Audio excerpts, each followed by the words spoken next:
Hello, hey! I'm super happy because this is my first film ever that you guys are about to see. First film, first time at the rodeo.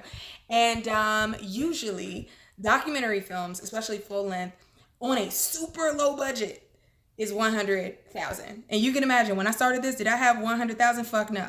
But I focused on what I had and I told myself, I'm going to make this work. I don't even know how, but I'm going to make this work because this is the dream project right here. And I think so many people saw that work. And when I did my crowdfunding funding campaign, a lot of people chipped in. So I decided because the people helped me do this project, I wanted to put it on a platform like YouTube where it's accessible to the people. Now, at the same time, me and my fiance, we worked hard on this. We worked on this for 5 years, maxed out credit cards, savings. I don't even know what that is at this point. Actually, I owe some people, but it is what it is. And if you can support independent filmmaking, there's a link in the description where you could buy the film outright. We would really appreciate it. But if you can't, it's okay. Just take in the message. If you think there's somebody else that needs it, spread the word. And I hope that you enjoy my first film. And I hope you say, you know what?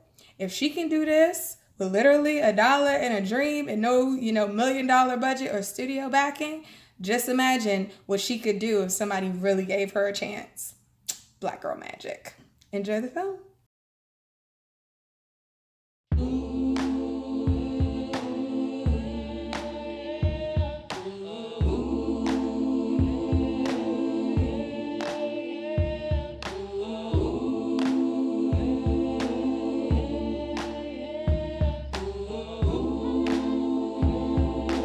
I grew up in DC eating the standard American diet: meat, dairy, fruit, veggies, bread. And I remember my grandma would make me these big breakfasts with sausage, eggs, and fluffy butter biscuits. I lived for them. And at the time, I never questioned what I ate. If it tasted good, I ate it and got seconds. So what are you making? I'm making some turkey legs and turkey wings, spaghetti, and a salad. My entire family eats meat, so that's what I knew and that's all I knew. By the time I became a teenager, I had heard of vegetarianism, but I had no idea what a vegan was.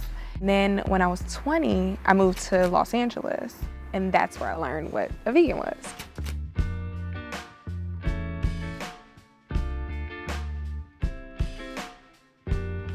I was like, that's that white people stuff. It's all love, all love, all love. But then I worked on a lifestyle series where we were interviewing Bobette Davis, the owner of this vegan restaurant called Stuff I Eat. She was 65 at the time, and her body trumped mine. She was the first Black female vegan that I ever met. I don't eat no meat, no dairy, no sweets, only ripe vegetables, fresh fruit and whole wheat. She unknowingly inspired me to read up on plant-based diets, and the more I read, the more I became inspired to go vegan. Every culture has a relationship with food, and African Americans are no different. What we have, however, is a very vexed relationship with food. I think because we've been told that we ate low on the hog, if you will. We have been chastised and talked about with regard to what is referred to as soul food. And so I like to empower African American people to understand where their food comes from. Just making a homemade base, just olive oil, garlic. I hate to be ignorant, but it tastes like white people food. It doesn't taste like white people food to me. I feel like white people food is a lot less flavorful to me. Exactly. The garlic paste would have not been. Yeah, if the garlic was removed, then it would taste like white people. Yeah. It's good. That was so ignorant that we're calling it white people. I know. When I initially identified veganism as a white thing, it was because I didn't know my history. To associate veganism and vegetarianism with whiteness, you're totally discounting our cultural heritage. A lot of our histories have been erased because of colonialism that's embedded in K-12 education.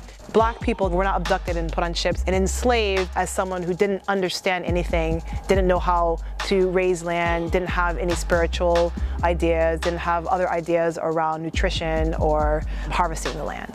When you look at traditional West African diets, they are diets that are plant-based, low in fat, and also contain very little meat.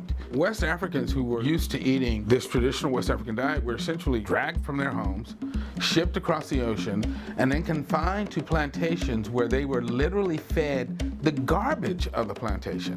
It didn't dawn on me at that time that my ancestors come from a rich land with rich soil and rich farmers. All I knew was we turned scraps into soul food, and I thought that was our only culinary legacy. And that's the most pervasive narrative, primarily because the majority of African Americans were in the South. But first of all, I challenge people to think about where the South is. People are eating different things depending upon where they were located during the period of enslavement. If you're in the Southwest, you necessarily have access to more peppers, and if you're on the Chesapeake, you have access to the water. People foraged, they went into the woods, and they found berries and they found other greenery. So we need to be very careful about how we talk about our food cultures as if we're a monolithic culture, because we're not. And historically, many of our political leaders have rejected meat and embraced healthy plant-based foodways. Coretta Scott King and her son, Dexter Scott King, vegans. Radical feminist and activist Angela Davis is a vegan. Rosa Parks was a vegetarian. I was a sophomore at Amherst College, and our Black Student Union brought Dick Gregory to campus to talk about the state of Black America. Our Black Student Union knew him as a civil rights icon, as a humorist. We did not know that he had become vegetarian and vegan and raw.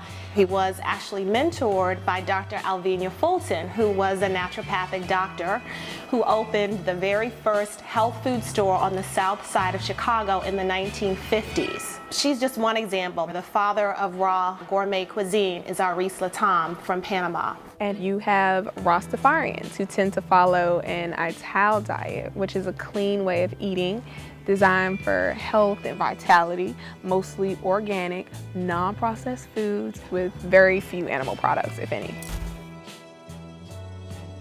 So plant-based eating has many historic roots in the Black culture. It's not a white thing, and not knowing that is an ignorant thing.